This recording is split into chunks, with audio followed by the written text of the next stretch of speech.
എന്തെങ്കിലും കാര്യം നടത്താൻ വേണ്ടി കഴിഞ്ഞോ? ആദായമാണ് മഹത്തരമായ കൂടി ജനങ്ങൾ കേൾക്കട്ടെ എന്ന് വിചാരിച്ചു. അതുകൊണ്ട് ഞാൻ ഇടപെടുന്നത് അദ്ദേഹത്തിന്റെ ജനാധിപത്യം ഇതാണ്, അദ്ദേഹത്തിന്റെ പാർട്ടിയുടെ ജനാധിപത്യം ഇതാണ്, അദ്ദേഹത്തിന്റെ പാർട്ടിയുടെ സഹിഷ്ണുത ഇതാണ്, ഇതെല്ലാം ജനങ്ങൾ കേൾക്കുന്നുണ്ട്. അതെല്ലാം കേട്ടിട്ടാണ് ജനങ്ങൾ കാലത്തിന്റെ ചവറ്റുകുട്ടയിലേക്ക് കൊണ്ടുവന്ന് ഇട്ടത്.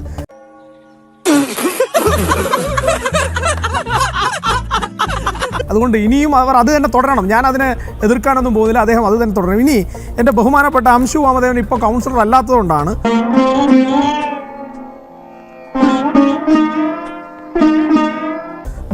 ഇത് 3 മണിക്ക് മുൻപ് ഈ പറയുന്ന ഇതിനകത്ത് ഞാനിത് അയച്ചു കൊടുക്കാം.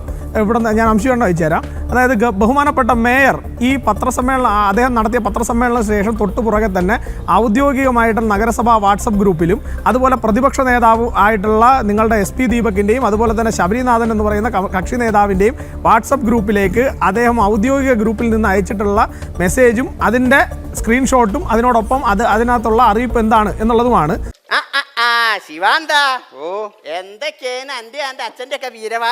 അതായത് ഒരു നഗരസഭാ സംവിധാനത്തിനകത്ത് ഒരു മേയർക്ക് ഒരു പ്രതിപക്ഷ പാർട്ടിയുടെ കൗൺസിൽ പാർട്ടി ലീഡർക്ക് ഒരു വാട്സപ്പ് മെസ്സേജ് നോക്കാൻ ഇനി അനേകായിരം സമയങ്ങൾ വേണമെന്ന് താങ്കൾ വാദിക്കുമോ എന്ന് എനിക്കറിയില്ല. ഇനി അത് നിങ്ങളുടെ ഇല്ല എന്ന് ചിലപ്പോൾ നിങ്ങൾ പണ്ട് കമ്പ്യൂട്ടറിനും ഫോണിനും ആധുനികവൽക്കരണത്തിനെതിരെ സമരം ചെയ്തുകൊണ്ട് ഇനിയിപ്പോൾ നിങ്ങളുടെ SP ദീപക് ഇതൊന്നും ഉപയോഗിക്കുന്നില്ലേ എന്നും എനിക്കറിയില്ല.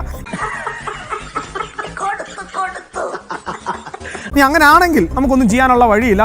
കോവിഡ് കാലത്ത് ഇതിലും വലിയ കാര്യങ്ങൾ, അതായത് താങ്കളും കൗൺസിലറായിരുന്ന കാലഘട്ടമാണത്. ആ സമയത്ത് കൗൺസിലിന്റെ അജണ്ടകൾ വരെ സമയത്ത് ഇതുപോലെ വാട്സപ്പിൽ അയച്ചിട്ടുണ്ട്. സ്ക്രീൻഷോട്ടെല്ലാം എനിക്ക് അയച്ചുകൊണ്ടിരിക്കുകയാണ് പഴയ കൗൺസിലർമാർ. അപ്പോൾ അത് ഉണ്ട്. അപ്പോൾ നിങ്ങളുടെ ജനാധിപത്യത്തെക്കുറിച്ച്, നിങ്ങൾ തിരുവനന്തപുരം നഗരസഭയിൽ നടത്തിയിട്ടുള്ള ജനാധിപത്യ മൂല്യങ്ങളെക്കുറിച്ച് ഞങ്ങൾക്കറിയുന്നത് പോലെ കേരളത്തിലെ ഒരു രാഷ്ട്രീയ പ്രസ്ഥാനത്തിനും അറിയാൻ പറ്റില്ല. കാരണം ഇതുപോലെ നാണം കെട്ട ഒരു നഗരസഭാ സംവിധാനം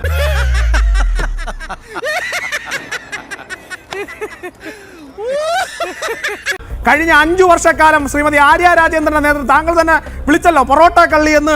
ഞങ്ങൾ വിളിച്ചൊന്നല്ല, നിങ്ങൾ ഉൾപ്പെടെയുള്ളവർ വിളിക്കേണ്ടി വന്ന ഈ പറയുന്ന ആര്യ രാജേന്ദ്രൻ. അതല്ല ഉദ്ദേശം, ഞാൻ മാറി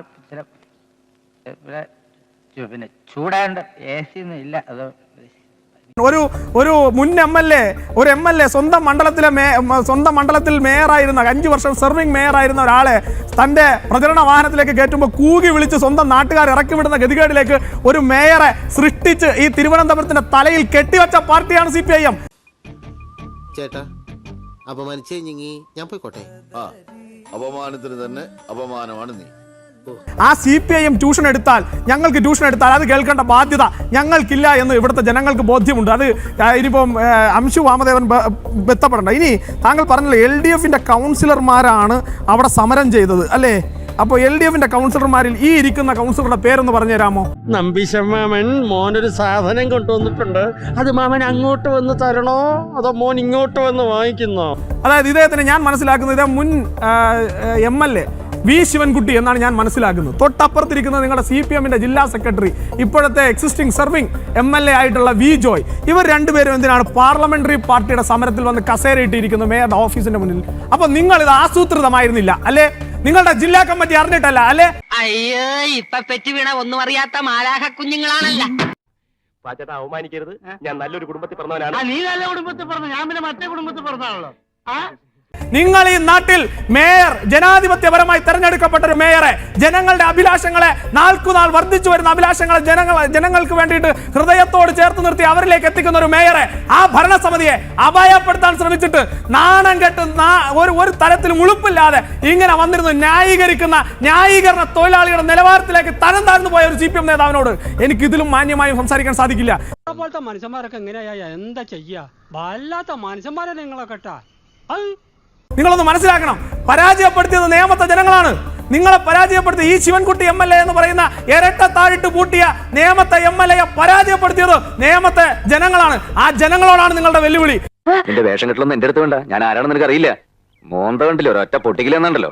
നിങ്ങളുടെ ഈ പറയുന്ന കടകംപള്ളി സുരേന്ദ്രനെ പരാജയപ്പെടുത്തിയത്, സ്വർണം കെട്ട കടകംപള്ളി സുരേന്ദ്രനെ പരാജയപ്പെടുത്തിയത് കഴക്കൂട്ടത്തെ ജനങ്ങളാണ്. നിങ്ങൾ ആ ജനങ്ങളോടാണ് വെല്ലുവിളി നടത്തുന്നത്.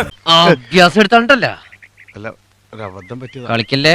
നിങ്ങൾ ഈ തിരുവനന്തപുരത്തിനകത്ത് യുദ്ധം പ്രഖ്യാപിച്ചിരിക്കുന്നത് BJP-യോടല്ലെന്ന് ഈ 51 പേരെ ഞങ്ങൾക്ക് സംഭാവന ചെയ്തത് ഈ നാട്ടിലെ ജനങ്ങളാ.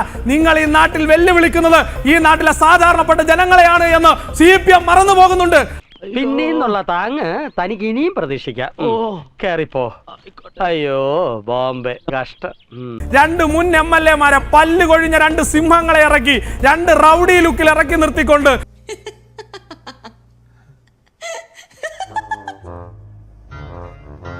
കുറെ ഗുണ്ടകൾ കയ്യിലുണ്ട് എന്ന് പറഞ്ഞുകൊണ്ട് തിരുവനന്തപുരം കോർപ്പറേഷനിലെ ജനങ്ങൾ തെരഞ്ഞെടുക്കപ്പെട്ട ജനകീയ ഭരണസമിതി അട്ടിമറിക്കാനെന്ന പേരും പറഞ്ഞ് ഈ ഗുണ്ടകളെയും കൊണ്ട് തിരുവനന്തപുരം കോർപ്പറേഷനിലേക്ക് ഇറങ്ങി തിരിച്ചാൽ പ്രിയപ്പെട്ട സഖാവെ, നിങ്ങളെ കൈകാര്യം ചെയ്യാൻ വേണ്ടി പോകുന്നത് തിരുവനന്തപുരം കോർപ്പറേഷനിലെ ജനങ്ങളായിരിക്കും